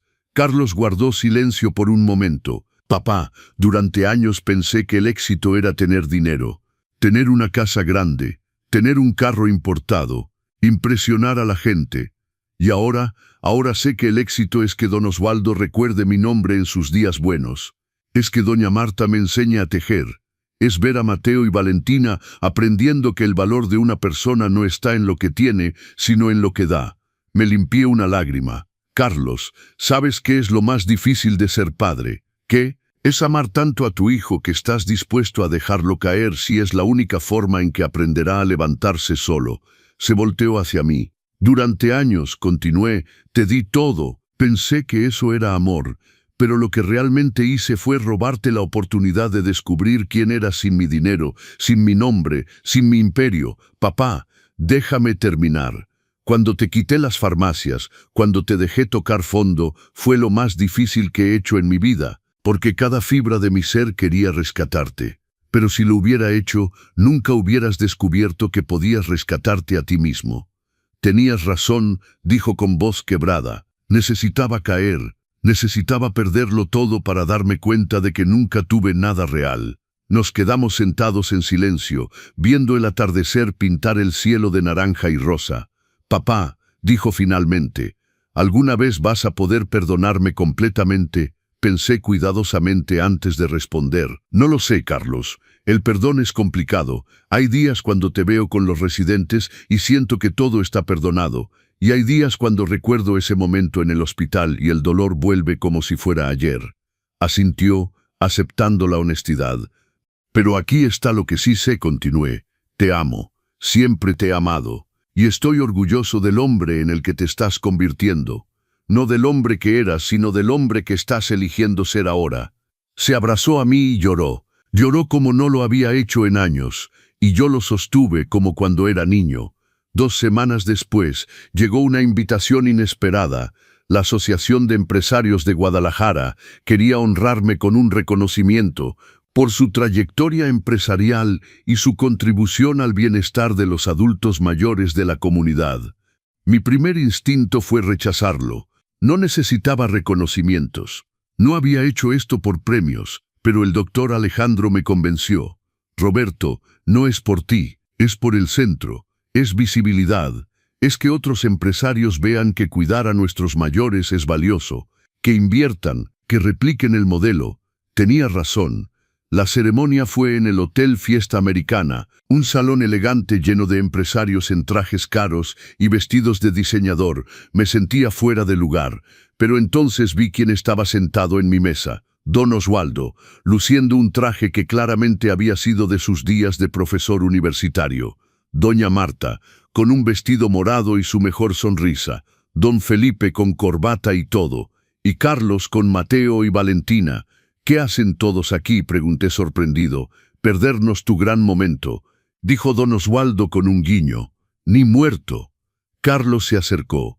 Papá, ellos insistieron en venir. Y yo quería que Mateo y Valentina vieran a su abuelo siendo reconocido, para que sepan que el hombre más importante en mi vida es un hombre que vale la pena. El evento comenzó. Hubo discursos, uno tras otro, empresarios hablando de responsabilidad social y retorno de inversión. Y luego llegó mi turno. Subí al escenario, miré al público, cientos de personas esperando que dijera algo inspirador. Miré mis notas preparadas, palabras bonitas sobre filantropía y legacy. Las doblé y las metí en mi bolsillo. Hace un año comencé, estaba muriendo en un hospital. Mi hijo recibió una llamada del médico diciéndole que si no me operaban de inmediato, probablemente no sobreviviría. El salón se quedó en silencio. Mi hijo respondió, si se muere, avísenme después. Estoy en una fiesta. Escuché murmullos de shock. Desperté de esa cirugía con 2 certezas. La primera, había perdido a mi hijo. La segunda, me había perdido a mí mismo. Miré a Carlos. Estaba llorando. Durante décadas construí un imperio farmacéutico, 3 establecimientos, millones en ganancias, un nombre respetado, y pensé que eso me hacía exitoso. Pensé que eso era mi legado. Pausé. Me equivoqué. Mi verdadero legado no fueron las farmacias. Fue el hombre que dejé que mi hijo se convirtiera, un hombre que valoraba el dinero sobre las personas, un hombre que robaba a su propio padre, un hombre que pensaba que una fiesta era más importante que una vida. Los murmullos se intensificaron, pero aquí está la cosa. Ese no era realmente mi hijo, era un producto de mi fracaso como padre, porque le di todo excepto lo que realmente necesitaba, la oportunidad de ganarse su propio valor. Así que lo dejé caer, le quité todo, lo dejé tocar fondo. Miré directamente a Carlos y descubrí algo hermoso. Cuando quitaron el dinero, las farmacias, el nombre, lo que quedó fue el verdadero Carlos, un hombre bueno, un hombre capaz de servir, un hombre que podía amar sin esperar nada a cambio. El centro, Roberto, no existe porque soy generoso. Existe porque estuve donde están esos residentes, invisible, descartado, considerado un estorbo. Y existe porque mi hijo, el mismo que me dejó morir en un hospital, es ahora el primero en llegar cada mañana para asegurarse de que esos residentes sepan que importan. Las lágrimas rodaban libremente por mi rostro ahora. Este premio que me están dando esta noche no lo acepto solo para mí, lo acepto para don Osvaldo, que me enseñó que el Alzheimer puede borrar los recuerdos, pero no la dignidad. Para doña Marta, que me enseñó que nunca es tarde para crear belleza. Para don Felipe, que me recordó que las mejores lecciones vienen de aquellos que la sociedad ha olvidado. Y lo acepto para mi hijo Carlos, quien me enseñó que el perdón no es olvidar. Es elegir construir algo nuevo sobre las ruinas de lo que se rompió. El aplauso fue ensordecedor. Bajé del escenario y fui directo a mi mesa. Carlos se levantó, pero antes de que pudiera decir algo lo abracé. Estoy orgulloso de ti, hijo. Papá, sí, solo déjame decirlo. Estoy orgulloso del hombre en el que te has convertido. Mateo se acercó. Abuelito, es verdad que papá te dejó en el hospital. La honestidad brutal de los niños. Sí, mijo, es verdad. ¿Y lo perdonaste? Miré a Carlos, luego a Mateo. Estoy aprendiendo a perdonarlo, cada día un poco más. Yo también me enojo con papá a veces, dijo Mateo seriamente. Pero siempre lo perdono porque lo amo. Exactamente, dije arrodillándome a su altura. El amor y el perdón son como aprender a caminar después de caerte. Duele, es difícil, pero vale la pena. Esa noche después del evento, Carlos me acompañó a casa. En el camino habló: papá, hay algo que necesito decirte, algo que nunca he dicho correctamente. ¿Qué es? Se detuvo, me miró a los ojos. Cuando mamá murió me sentí perdido. Y cuando me ofreciste las farmacias, pensé que era porque ya no me necesitabas, que me estabas dando algo para reemplazarte. Carlos, déjame terminar, por favor. Asentí. Durante años pensé que tenía que ser más grande que tú, más exitoso, más rico, para probar que había sido la elección correcta, que merecía lo que me habías dado. Pero nunca se trató de eso, dije suavemente. Lo sé ahora. Ahora entiendo que cuando me diste las farmacias no era un rechazo, era un regalo, una oportunidad. Y yo lo arruiné, lo convertí en algo feo. ¿Qué me estás diciendo, Carlos? Te estoy diciendo que no fue tu fracaso como padre. Fue mi fracaso como hijo. Tú me enseñaste valores, me enseñaste trabajo duro, me enseñaste generosidad. Yo elegí ignorar todo eso. Puso su mano en mi hombro, y te estoy diciendo que voy a pasar el resto de mi vida tratando de ser el hijo que merecías tener desde el principio. Carlos, ya lo eres. No, papá, pero voy en camino. Lo abracé en medio de la calle, bajo las luces de Guadalajara. Carlos, ¿sabes qué es lo mejor de tocar fondo? ¿Qué? Que la única dirección que queda es hacia arriba, y ahora finalmente estamos subiendo juntos. Cuando llegué a casa esa noche, encontré un sobre bajo mi puerta. Lo abrí. Dentro había una carta escrita a mano. Querido Roberto, no sé si alguna vez leerá esto, no sé si le importa, pero necesito escribirlo. Soy Sofía. No estoy escribiendo para pedir perdón. No lo merezco. Estoy escribiendo porque algo que dijo esta noche en el evento cambió algo en mí. Dijo que su hijo era un producto de su fracaso como padre. Pero Roberto, yo fui producto del fracaso de mi madre como madre. Doña Remedios me enseñó que el valor de una persona está en lo que tiene, no en lo que es. Me enseñó a usar a la gente, a manipular, a tomar lo que pudiera porque el mundo es cruel y nadie te regala nada. Y yo le enseñé eso mismo a Carlos. Durante meses he estado en terapia, tratando de entender por qué soy como soy. Y finalmente lo entiendo. Tengo miedo. Miedo de no ser suficiente, miedo de que si no tengo cosas bonitas, nadie me querrá, miedo de que si no controlo todo, lo perderé todo. Pero ver a Carlos cambiar me mostró algo. El cambio es posible. No le estoy pidiendo que sea mi padre, no le estoy pidiendo que me perdone, solo le estoy pidiendo que me permita traer a sus nietos cada semana, que les deje verlo, que les enseñe lo que yo nunca aprendí. Que el verdadero valor está en cómo tratas a la gente, no en lo que tienes. Porque si hay una cosa en la que Carlos y yo estamos de acuerdo, es que queremos que nuestros hijos crezcan siendo mejores que nosotros. Y la única forma de hacer eso es que conozcan al hombre que está enseñándole a su padre a ser mejor. Gracias por no rendirse con Carlos. Gracias por mostrarle que hay otra manera. Y gracias por existir. Sofía. Doblé la carta con cuidado. Mañana llamaría a Sofía. Le diría que sí, que trajera a los niños cada semana. No porque la hubiera perdonado, sino porque tenía razón.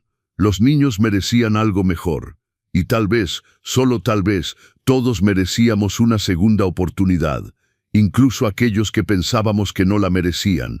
Si esta historia te ha tocado el corazón, suscríbete al canal Los Consejos del Abuelo, porque en la última parte descubrirás cómo termina esta increíble historia de redención, familia y segundas oportunidades. Un año después del evento, el Centro Roberto había crecido exponencialmente.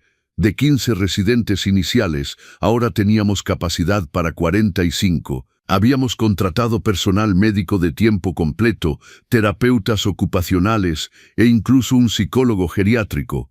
Y Carlos era el coordinador de voluntarios, no porque se lo diera, sino porque se lo ganó. Una mañana de mayo, mientras revisaba los reportes financieros del centro, recibí una llamada del licenciado Fernando Ortiz. «Roberto, necesito que venga a mi oficina. Hay algo que debe ver». Su tono era urgente. Llegué una hora después. En su escritorio había una carpeta gruesa. «¿Recuerda el dinero anónimo que pagó su cuenta del hospital?», preguntó. «Por supuesto, 900,000 pesos. Nunca supe quién fue». Fernando deslizó la carpeta hacia mí. «Fue Elena». Me quedé paralizado. «Elena, pero ella murió 8 años antes del accidente». «Lo sé, pero su esposa era más brillante de lo que cualquiera de nosotros imaginó». Abrí la carpeta. Dentro había documentos legales, estados de cuenta, cartas. Fernando explicó: «Cuando Elena enfermó, antes de su muerte, vino a verme en secreto. Me dijo que tenía un presentimiento de que algo malo pasaría contigo si le dabas todo a Carlos sin protección». Sentí un nudo en la garganta. Ella creó un fondo fiduciario blindado, 1.200.000 pesos que nadie podía tocar excepto en caso de emergencia médica tuya. El banco tenía instrucciones de monitorear cualquier hospitalización bajo tu nombre. Las lágrimas empezaron a caer. Cuando sufriste el accidente, el sistema se activó automáticamente. El dinero se liberó para pagar todos los gastos médicos. Elena sabía, murmuré. Ella sabía que Carlos, no creo que supiera específicamente qué pasaría, interrumpió Fernando suavemente. Pero conocía a su hijo, conocía sus debilidades y te conocía a ti. Sabía que tu amor por Carlos podría cegarte. Saqué una carta de la carpeta. Estaba sellada con mi nombre en la letra de Elena. Esto llegó a mi oficina con instrucciones de entregártela solo después de que se activara el fondo, dijo Fernando. La he tenido guardada durante 1 año, esperando el momento correcto. Con manos temblorosas abrí el sobre. Mi querido Roberto, si estás leyendo esto, significa que algo malo te pasó, y yo no estuve ahí para protegerte. Me parte el corazón imaginar eso, pero también significa que tomaste la decisión que temía que tomarías. Le diste todo a Carlos sin protegerte primero. Mi amor, conozco tu corazón, es tu mayor fortaleza y tu mayor debilidad. Amas sin condiciones, das sin pensar, confías sin límites, y nuestro hijo, nuestro hermoso, complicado hijo, todavía no está listo para ese tipo de responsabilidad. No porque sea malo, sino porque nunca ha tenido que ganarse nada. Todo le ha sido dado. Y las cosas que nos son dadas nunca se valoran de la misma manera que las cosas que nos ganamos. Sé que estás enojado conmigo ahora, enojado porque hice esto a tus espaldas. Pero Roberto, alguien tenía que protegerte de tu propia bondad. Este dinero que pagó tu hospital es mi última forma de cuidarte, de decirte que aunque ya no esté, nunca dejé de pensar en ti, nunca dejé de protegerte. Y quiero que sepas algo más. Confío en que Carlos encontrará su camino. Solo necesita tiempo. Necesita caer, necesita aprender. Y tú, mi amor, necesitas aprender a dejar que caiga. No lo rescates, no lo protejas de las consecuencias de sus acciones. Porque solo atravesando su propio fuego podrá convertirse en el hombre que sé que puede ser. El hombre que criaremos juntos está dentro de él, solo necesita encontrarlo. Te amo, Roberto, siempre te he amado, y seguiré amándote desde donde sea que esté ahora. Cuida de ti, cuida de nuestro hijo ayudándolo a aprender a cuidarse solo. Y cuando todo termine, cuando Carlos finalmente entienda, espero que puedan reconstruir lo que se rompió. Porque la familia no es perfecta, pero vale la pena pelear por ella. Tuya siempre, Elena, PD. El resto del dinero del fondo es tuyo. Úsalo para algo que te haga feliz. Te lo ganaste después de toda una vida cuidando a otros. Cerré la carta y lloré como no había llorado desde el funeral de Elena. Fernando me puso una mano en el hombro. Había 300.000 pesos más en el fondo, dijo. Son tuyos. No, dije limpiándome las lágrimas. Quiero donarlos al Centro Roberto. En nombre de Elena Mendoza, para que su nombre viva haciendo el bien. Fernando sonrió. Ella estaría orgullosa de ti. Esa noche reuní a Carlos en mi departamento. Le mostré la carta. Lo vi leerla, sus ojos moviéndose sobre las palabras de su madre. Palabras escritas años antes, pero que se sentían como si hubieran sido escritas ayer. Cuando terminó, estaba llorando. Ella sabía, susurró. Mamá sabía que yo. Ella te conocía, corregí. Te amaba, y creía en ti incluso cuando tú no creías en ti mismo. Papá, yo desperdí tanto, desperdí mi herencia, desperdiqué tu confianza, y si mamá pudiera verme ahora, te vería trabajando en el Centro Roberto cada día, te vería siendo padre para tus hijos, te vería convirtiéndote en el hombre que ella siempre supo que podías ser. ¿De verdad crees eso? Carlos, tu madre puso ese dinero ahí porque confiaba en dos cosas, en que yo te amaría lo suficiente como para dejarte caer, y en que tú tendrías la fuerza para levantarte. Tenía razón en ambas. Nos abrazamos, sosteniendo la carta entre nosotros. Voy a hacer que se sienta orgullosa, prometió Carlos. Ya lo estás haciendo, hijo. 2 meses después, durante el desayuno dominical que se había vuelto tradición en mi casa, Mateo hizo un anuncio. Abuelito, tengo un proyecto para la escuela. Tengo que hacer una presentación sobre mi héroe. ¿Y quién es tu héroe?, preguntó Carlos. Mateo me miró directamente. El abuelito Roberto. Mi corazón se expandió. Pero necesito tu ayuda, abuelito. Necesito que me cuentes tu historia, toda. Carlos y yo intercambiamos miradas. Mijo, dije cuidadosamente, mi historia tiene partes difíciles, partes que incluyen a tu papá. Lo sé, dijo Mateo seriamente. Papá me contó, me dijo que te lastimó, que te robó, que eligió una fiesta sobre ti cuando casi te mueres. Sofía se puso tensa, Carlos puso su mano sobre la de ella. ¿Y qué piensas de eso?, le preguntó a su hijo. Pienso que papá cometió errores, grandes errores, pero también pienso que el abuelito le dio una segunda oportunidad, y que papá la tomó. Valentina, que había estado escuchando en silencio, agregó, la maestra dice que los héroes no son perfectos. Los héroes son personas que hacen lo correcto incluso cuando es difícil, y el abuelito hizo lo correcto, continuó Mateo. No le gritó a papá, no lo odió para siempre, le enseñó a ser mejor. Carlos estaba llorando abiertamente ahora. Yo también quiero ser un héroe, dijo Mateo, como el abuelito, alguien que perdona, alguien que ayuda a la gente. Ya lo eres, mijo, dije con voz quebrada, ya lo eres.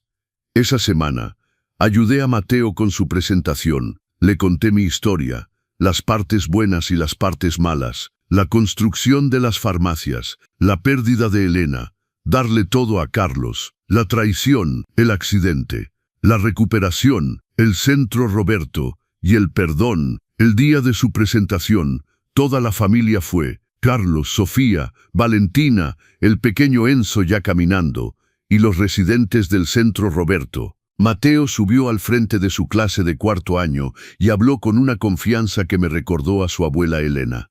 Mi héroe es mi abuelo Roberto Mendoza, pero no es mi héroe porque tiene dinero o porque es famoso.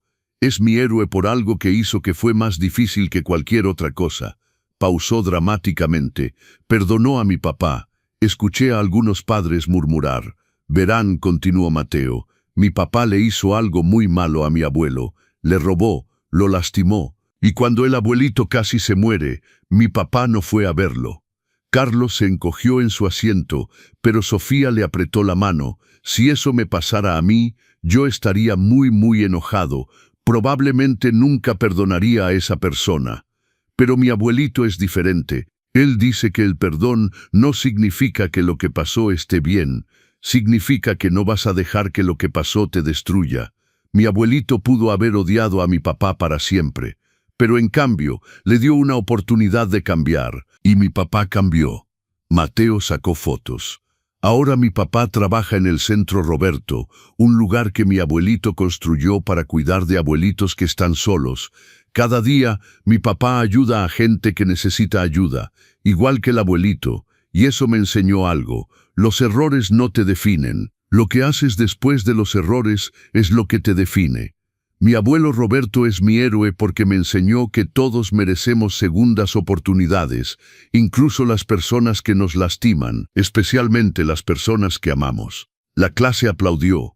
Algunos padres tenían lágrimas en los ojos. Cuando terminó, Mateo corrió hacia mí. Lo hice bien, abuelito, lo abracé fuerte. Lo hiciste perfecto, campeón. Carlos se acercó, con Valentina en brazos. Papá, dijo con voz temblorosa, gracias por ser el tipo de hombre que mis hijos pueden admirar. Carlos, gracias por convertirte en el tipo de padre que tus hijos necesitan. Esa noche, después de que todos se fueron, me senté en mi balcón mirando las luces de Guadalajara. El doctor Alejandro llegó con una botella de tequila y 2 vasos. Pensé que podría necesitar compañía, dijo. Nos servimos. A Elena brindé, por protegerme incluso desde el más allá. A Elena, repitió Alejandro. Bebimos en silencio por un momento. Roberto, ¿es feliz?, me preguntó.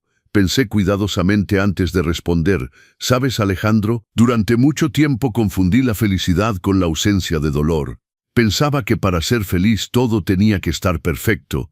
Y ahora entiendo que la felicidad es paz. Es levantarte cada mañana sabiendo que estás viviendo según tus valores. Es mirar a tu hijo a los ojos sin resentimiento. Es ver a tus nietos aprender de tus errores y de tus aciertos. Es saber, continué, que incluso en los momentos más oscuros, cuando pensabas que habías perdido todo, en realidad estabas ganando algo más importante. Te estabas ganando a ti mismo de vuelta. Alejandro sonrió. Entonces sí, soy feliz. Nos quedamos sentados hasta tarde esa noche, 2 viejos amigos compartiendo historias y tequila bajo las estrellas, y me di cuenta de algo. La vida me había quitado muchas cosas: mi esposa, mi salud, mi relación con mi hijo, mi empresa, mi dignidad. Pero al final me había dado algo invaluable. Me había dado la oportunidad de elegir quién quería ser cuando todo lo demás se había ido, y elegí ser un hombre que construye en lugar de destruir, que perdona en lugar de castigar, que ama en lugar de odiar, no porque sea santo, sino porque finalmente entendí que esa es la única forma de vivir que realmente vale la pena. 3 años después de mi accidente, el Centro Roberto celebró su aniversario. Ahora teníamos capacidad para 80 residentes. Habíamos abierto un segundo centro en Zapopan, y estábamos planeando un tercero en Tlaquepaque. Carlos era el director general de todos los centros, no porque se lo regalara, se lo ganó, paso a paso, día a día. Durante la celebración me pidieron dar un discurso. Subí al escenario, miré a la multitud, residentes, familias, voluntarios, donantes, y al fondo Carlos con Sofía, Mateo, Valentina y Enzo, una familia imperfecta, una familia que se había roto y reconstruido, pero una familia real. Hace 3 años comencé. Mi hijo me dijo algo que cambió mi vida. Me dijo: si se muere, avísenme después. El silencio llenó la sala. Esas palabras me destruyeron, pero también me salvaron, porque me obligaron a enfrentar una verdad que había estado evitando durante años. Yo había creado al hombre que dijo esas palabras, no intencionalmente, pero al darle todo sin exigir nada, le había robado algo crucial, la oportunidad de descubrir su propio valor. Este centro existe porque aprendí que el amor verdadero a veces significa dejar caer a las personas que amamos, para que puedan aprender a levantarse solos. Existe porque aprendí que todos merecemos segundas oportunidades, incluso aquellos que pensamos que no las merecen. Y existe porque mi hijo, el mismo que una vez eligió una fiesta sobre mi vida, ahora dedica su vida a asegurar que otros nunca se sientan invisibles como yo me sentí. Miré directamente a Carlos, Hijo, si estuvieras muriendo en un hospital hoy, yo correría hacia ti sin dudarlo, no porque olvidé lo que pasó, sino porque recuerdo quién elegiste ser después de que pasó. Carlos estaba llorando, Sofía también. Los niños se abrazaban a sus padres. A todos los que están aquí, continué, quiero decirles algo. La vida los va a decepcionar, la gente que aman los va a lastimar, van a cometer errores, van a caer, pero la pregunta no es si van a caer, la pregunta es ¿qué van a hacer después de caer? ¿Van a quedarse abajo amargados y resentidos? ¿O van a usar esa caída como impulso para levantarse más fuertes? Tengo 63 años, he sido traicionado, robado, abandonado, pero también he sido amado, perdonado, y he tenido la bendición de ver a mi hijo convertirse en el hombre que siempre supe que podía ser. Y si tuviera que pasar por todo otra vez, por cada momento de dolor, por cada lágrima, por cada noche oscura, lo haría, porque me trajo aquí, a este momento, con esta familia, con esta comunidad, porque me enseñó que el verdadero éxito no es lo que acumulas, es lo que construyes después de perder todo. Los aplausos llenaron la sala. Bajé del escenario y Carlos me abrazó. Papá, te amo. Yo también te amo, hijo. Siempre lo he hecho, siempre lo haré. Mateo se acercó. Abuelito, cuando sea grande quiero ser como tú. Me arrodillé a su altura. Mijo, quiero que seas mejor que yo. Quiero que aprendas de mis errores y de mis aciertos. Quiero que seas el tipo de hombre que no necesita perder todo para saber lo que realmente importa. ¿Y qué es lo que realmente importa, abuelito? La gente, Mateo. Siempre es la gente. No el dinero, no el éxito, no el reconocimiento. Las personas que amas y cómo las tratas cuando nadie está mirando. Eso es lo que importa. Esa noche escribí en mi diario por última vez. Hoy cumplí 63 años. No de edad, sino de verdad, porque hoy finalmente entendí lo que Elena intentaba enseñarme con ese fondo fiduciario, que el amor verdadero protege, pero también confía. Protege proveyendo, pero confía soltando. Mi hijo no sabía quién era yo cuando me dejó en ese hospital, pero ahora lo sabe. Y más importante, ahora sé quién soy yo. Soy Roberto Mendoza. No el de las farmacias, no el del dinero. Soy el hombre que eligió reconstruir en lugar de destruir. El hombre que eligió perdonar en lugar de castigar. El hombre que eligió amar en lugar de odiar. Y ese hombre finalmente está en paz. Si llegaste hasta aquí, gracias por acompañarme en este viaje. Si esta historia tocó tu corazón, por favor suscríbete al canal Los Consejos del Abuelo y compártela con alguien que necesite saber que nunca es tarde para empezar de nuevo. Porque a veces la mayor venganza no es destruir a quienes nos lastimaron, es simplemente elegir ser mejores de lo que ellos pensaron que podríamos ser. Y enseñarles, con nuestro ejemplo, que ellos también pueden ser mejores.